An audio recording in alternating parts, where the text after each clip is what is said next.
start is by species. The main class of quantum field on graphs. So first of all, I'm very thankful for Farouk for this second invitation to this beautiful campus. Also, I would like to thank the organizer of this conference for this opportunity to speak to an international audience. And then I'm also very grateful to the Quantum Probability Committee for giving me a traveling grant. So, my talk is titled A New Class of Quantum Markov Fields on Graphs. I will start by giving the pain of my talk. So I will begin by some preliminaries. Then I propose the tessellations on graph. Then I will construct the tools, namely conditional density amplitudes. Then I will propose a first construction of the first Markov field. Then a second construction of the second Markov field, in which I will prove the existence and unions.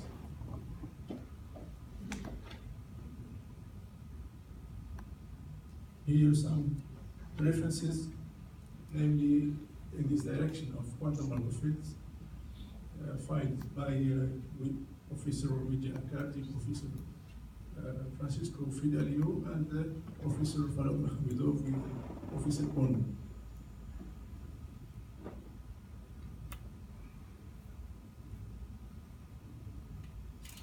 So, I will give some basic notions about graphs. So a graph is a couple of sets, a set V, which is of course non-empty of vertices, and a set E of edges. The set E of edges can be identified to a subset of the product of V by itself. And an edge, it can be denoted like that, is a couple of elements belongs to E. So the graph is said to be simple if every couple of vertices define at most only one edge. And we define edge path as a finite sequence of edges starting from X and at Y. If this property is satisfied for all X and Y, in this case we say that our graph is connected. That is good. If this property is satisfied for all X, Y, we say that our graph is connected. So for a given vertex Y, define the set of its nearest neighbors vertices by ny. If this ny is finite, we say that the graph is locally finite. It means that every element have a finite balance. Now, for any subset of V, define the following related sets. Its complement is V minus lambda.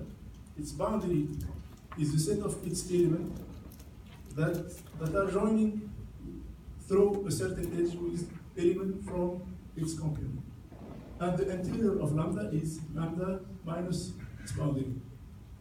Its external boundary is the converse, means that elements from the complement of lambda interacting with elements of lambda through edges. And the closure of lambda is lambda cap its external boundary.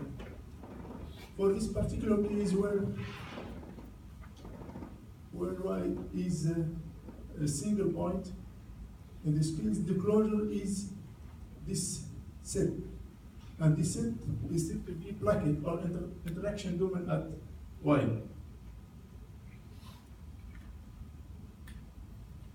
So I will introduce the one-dimensional quantum Markov chain. The one-dimensional quantum Markov chain is defined as the natural extension of the notion of one classical Markov chain.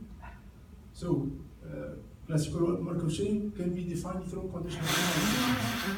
And the natural extension of the conditional expectation to the non-commutative setting is the Yamagaki conditional expectation, which is a normal projection from a C-star algebra into some sub-C-star algebra.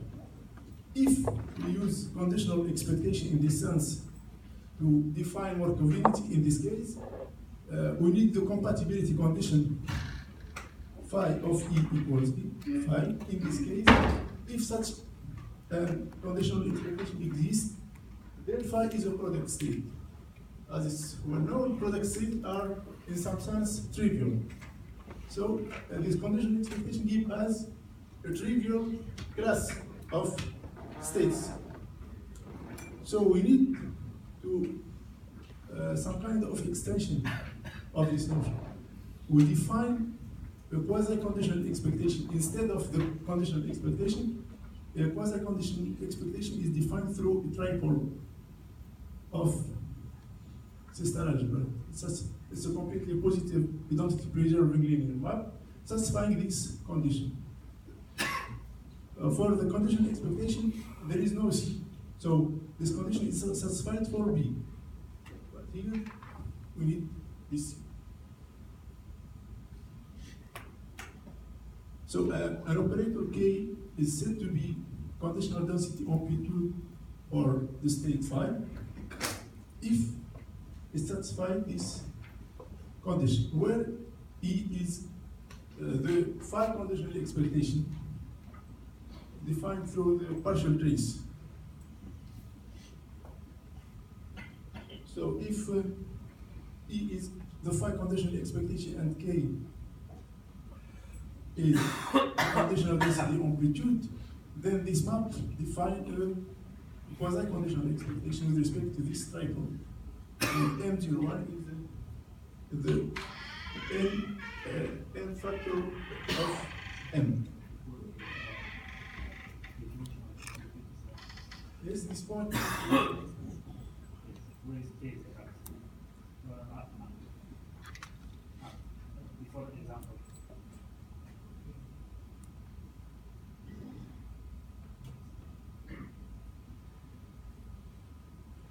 The division of the amplitude is not clear. Okay. So here is K. Or instead of this E, we make this. Okay? Instead of this, we make this.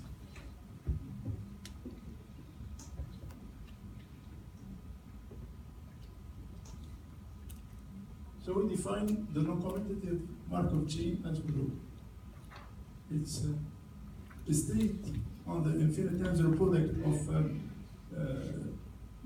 a full algebra, non-homogeneous, defined through a sequence of quasi-conditional expectations and fixed state and a sequence of elements.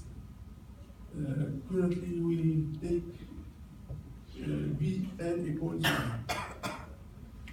So, the idea of quantum Markov field is the extension of this one-dimensional construction done by Professor Accardi in his file in 74. There are some publications that aim to generalize this one-dimensional construction to multi-dimensional, with that instead of the set of integer n, we index the Markov process through vertices of a given graph. But here, it's clear that the total order over n play a crucial role. Any graph, generally, there is no natural order. So, in the next section, we propose the tessellations on the graph that allow us to define the total order over a given subset of the set of vertices. So this work is proposed by Professor Accardi, For the moment, I will extend the notation from the one-dimensional case to the multi-dimensional case. So, take V, the set of vertices of our infinite connected simple graph.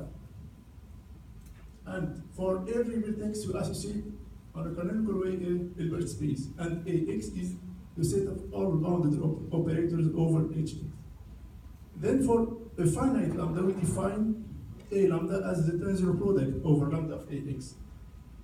And we take A as the inductive limit over all finite subsets of the algebra A lambda.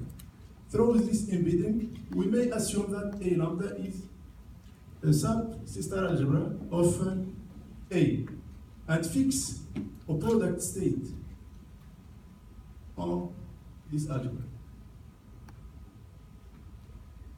So we pass to the tessellations on the graph.